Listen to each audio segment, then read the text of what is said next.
Hello everybody, welcome back to the channel. If you have not been here before, my name is Debbie. I read a lot of books. I'm in the middle of a heat wave as I film this. It is so hot. I've turned my fan off for you, but the window's staying open. I might love you, but I don't think I quite love you that much. Yeah, so I finished off the Shadowmagic series. So yeah, the second book was The Prince of Hazel and Oak, without the. It's just Prince of Hazel and Oak, and then the third one was The Sons of Matcha. And I don't know what I thought I was getting into when I started these books, but I absolutely love them. They are so good. And I completely agree with the idea that if you like your magical fantasy quest, kind of like Lord of the Rings style-y. I think even Harry Potter fans would probably like these as well. There's just something about them that's so easy to read. It's so easy to fall in love with Connor, even when he is a teenager. And he is making mistakes left, right and centre, but you know he's learning from it, so it's never that point of just like, this is so frustrating, I want to throw my phone or book across the room. You're waiting to see what he's going to learn from it, and yeah. So I'll get at the blurb for Prince of Hazel and Oak. Having returned to the real world from Tir na Nog, our hero Connor finds himself arrested for the murder of his father. When he explains to the cops that his dad is safe and well and enjoying life as king of a land of elves and imps and banshees, they understandably think he's a nutcase. That is until he's rescued by Celtic warriors on horseback and taken back to Tir na Nog, accidentally bringing a policeman with him. Once safely back in the land, Connor finds that all is not well. His father is dying. The girl he loves is betrothed to another, and a rather confused American cop is wandering around causing havoc. It falls to our young hero and his band of friends to find a cure for the king. On their epic journey, they encounter one of the most mystical and dangerous races in the land, the shape-shifting Hookah, and find their fates linked in ways they could never have imagined. And then we've got The Sons of Matcha. I finished this yesterday when I got back from the Yorkshire show, because yes, it is Yorkshire show week. At the time I filmed this, which tells you how far in advance I actually filmed these. Okay. When Connor returns to the real world with Brendan and Ruby, he tries to settle back into a normal life. But shortly after he arrives, he is arrested for kidnapping a police officer, that police officer being Brendan. Accused by the FBI of being a terrorist, Connor tells his interrogator the truth. How he is really the heir to the throne of Tir na Nog, a place where the trees can talk, that he has fought alongside imps and banshees against leprechauns and brownies, and that he is in love with a feisty young princess. Naturally, no one believes him, until that princess turns up to rescue him and take him back to Tir na Nog. And when he gets there, he finds he needs to team up with Essa, Araf, and Torn for one final quest. A quest which will decide his ultimate destiny. So incredibly easy to read. I absolutely loved reading these books. And the way it feels like Connor is just talking to the reader, because at first I thought that was going to be part of a plot point of maybe who he's telling the story to. At the end you get the idea that maybe he is telling it to someone when you find out kind of like how he ends up, but it does feel like he's just telling this story. And based on the ending, I think I know who he's telling it to, but I'm not going to spoil it.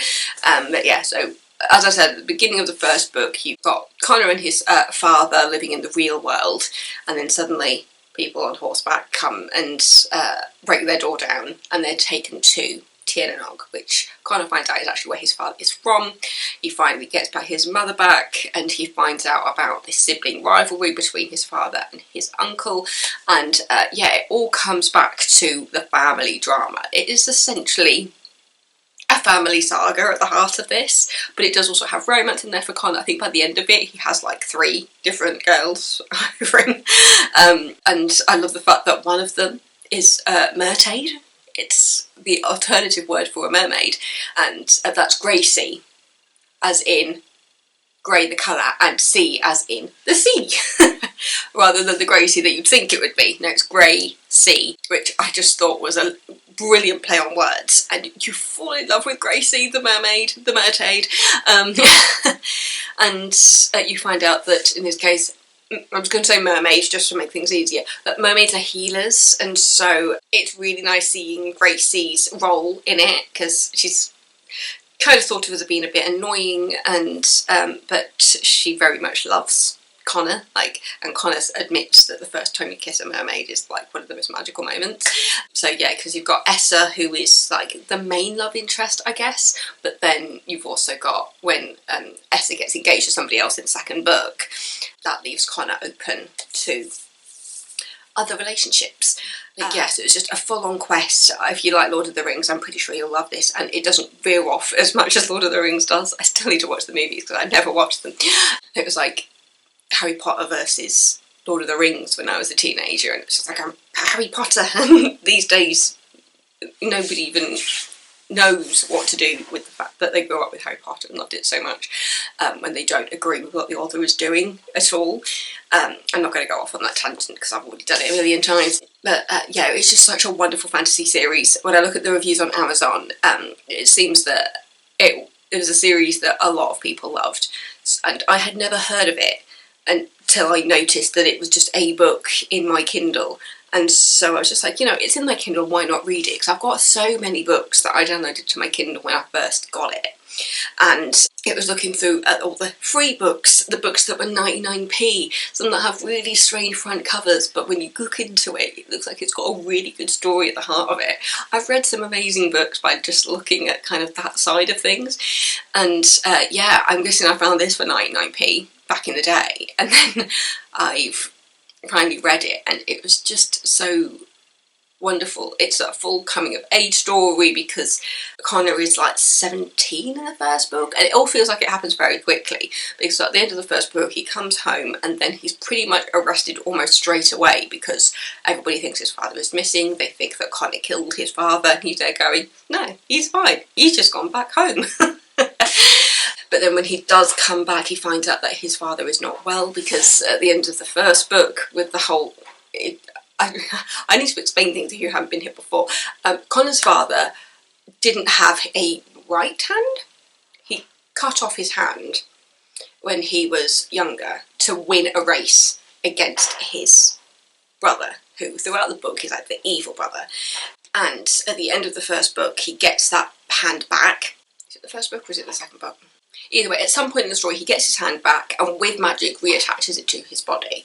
Unfortunately, his body starts rejecting his hand when it's attached again with magic, and so it sends Connor off on another quest to find things that will help his father survive. So over books 2 and 3, you do see his father not well, and Connor in that moment of thinking, it was... I've now been reunited with my mother, and now it looks like I'm going to lose my father. And that is a big thing going through the third book as well. I'm not going to say too much there, because it might lead into spoiler territory. But it's seeing that balance of he grew up with his father, then he was reunited with his mother, and his father gets ill, and it's just looking at that relationship with both of his parents. So, yeah, and then we're also dealing with the loss of his cousin after the first book, because when he goes to Tir na Nog, he meets a person called Fergal who attempts to kill him. But he finds out that by protective spell that is on him from his mother protects him from family members trying to kill him once. So when Fergal tries to kill him in the first book, it doesn't work because of the protective magic, and that's when Connor realises that Fergal must be related to him in some way. And then throughout the series you find out what that... Well, at the end of the first book that you find out the relationship that they actually have. I was gutted at the end of the first book when I realised that we'd lost Fergal, because the friendship between the two boys as cousins was just so lovely. But it really does provide it helps Connor to grow up, I guess, is the best way to put it. But you see Connor grow up into a man through these books. But at the heart of it, you've still got the kid in him who wants to tell jokes and be sarcastic and use words that he knows that the people around him don't understand because they haven't lived in the real world. Yeah, it's just so good. It's so clever, it's so funny, and it just brings kind of the best moments from that kind of magical quest situation and just brings it all together. Yeah, I absolutely love these books. I thought they were brilliant. Go read them. They are so good. So the 3 books, Shadowmagic, Prince of Hazel and Oak, and the Sons of Matcha. The first book is his uncle that they're trying to take down In the second book, you've still got the uncle, but then as you go further through books 2 and 3, you also find out that it's Connor's grandmother. You know, there's so many family members that it comes back to, and prophecies. If you like a good prophecy, this one has a load, especially when it comes to the grandmother coming back into the story. But anyway, this is about to die, and I'm pretty much wrapped up. So, thank you so much for watching. As I said, just read these books. Absolutely brilliant. So yeah, thank you so much for watching. Don't forget to subscribe, and I will see you next time with another video. Stay safe. I love you all. Go read these books. They are so, so good. Bye.